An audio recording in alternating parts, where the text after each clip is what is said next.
He paid you 3,500. You got the publishing. How did he make money? Right.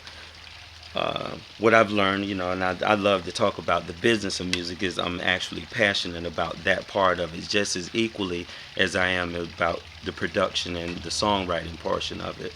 But when you create a song, there's two ways as a record label, or there's multiple ways, but two of the most common ways for an artist to make money from record sales are the publishing side of it and the actual record royalty from the master recording. So as a record label, you want to own that master because everywhere it goes, you get a percentage for it. So even though he gave me $3,500, that was only an advance towards my future royalties that I was going to get from the record. And at the end of the day, it worked out. I would like, in every record deal or any deal, you always feel like you should have got more. But a part of negotiating is no one really gets exactly what they want. You kind of take a loss and the other person take a loss. And and I tell people that have some interest in the music business is that when you know it's not the right deal is when the other part is not willing to negotiate. That's when it's time for you to get up and move forward, because that's when you can. That's when a person is really trying to look for an edge to take advantage of you. So I always try to be open-hearted, open-minded to negotiate with the other person if I want it done. And if you don't really want to do something, you're going to find every way in the world to not make the deal happen. And it works just the opposite when you want to make a deal happen. So everyone gave a little bit. I end up with some publishing. He ended up with some. He ended up with the master. I got a chance to perform the record and get some notoriety. And that one song actually led me to doing everything that I'm doing right now, and I'm really excited about it. And after Give It All You Got, I guess my next biggest record, popular record, not most lucrative, but the most popular record was All of Puerto Rico. And that actually was like delivered to me from my new artist that I'm working with now, Jay Who. He has this new single, Round and Round, and it's just amazing how life just goes around. He comes to my house one day with a stack full of SP 1200 discs. He said, D, I could use a couple of dollars right now. I know you're working on a new record. Take the disc, and if you find something in the disc that you like, we can work out some kind of deal. I could use some money, and I want to see these songs become something. So the first two or three discs I go through end up having the skeleton of All of Puerto Rico in it. It had like the horns going bum bum bum bum bum bum, all of Puerto Rico, all of Puerto Rico. So I was like, okay, this is something. So we work out a little business deal out. Next thing you know, I'm focused on this song. I'm in there, I'm working, and Give It All You Got had its total run, whatever it's gonna do, and uh, so I sit down with this track and I marinate it and get this thing together, write some lyrics, and at this time, Mark DJ, not DJ Slide, MD Rock decided that he wanted to step up and actually rap a little bit. So I wrote two verses. He wrote two verses for the song, and shortly thereafter, a friend of mine, Big Paul from California, he's a radio promotions, and I think he works for Sony now. He's doing this thing, but he says, D, I know this guy that's looking for some music for this movie called The Substitute, and they're filming it down in Miami, and they want to capture like the whole Miami culture, the whole South Beach and everything. And I told them about your new joint, and they may want to use it for this movie. So I was like, whatever, let's roll.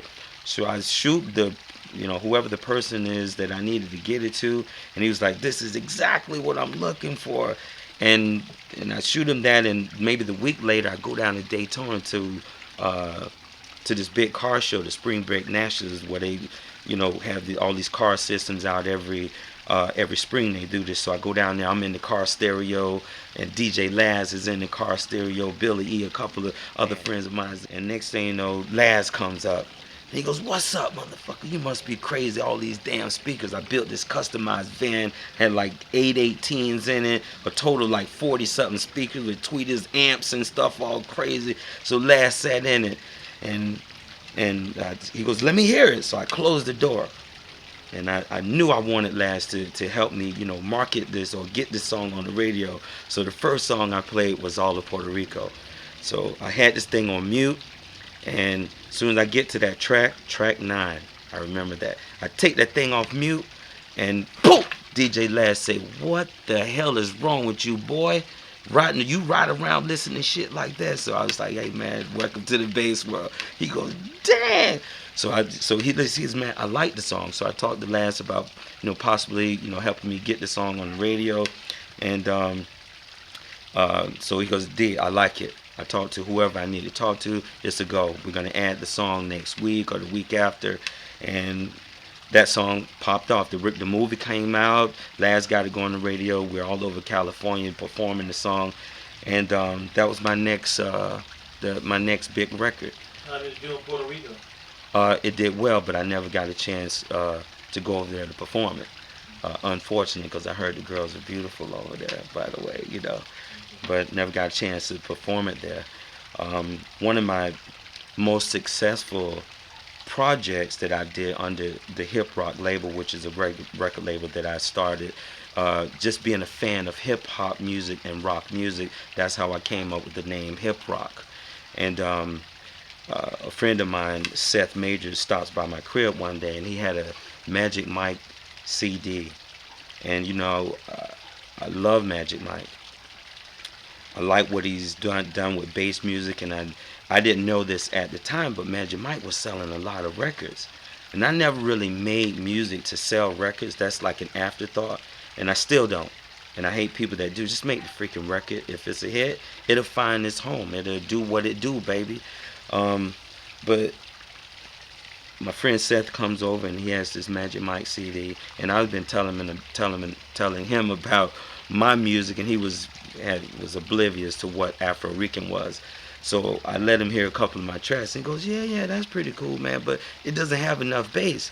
And I'm like, "You gotta be freaking kidding me! Not enough bass?" Okay.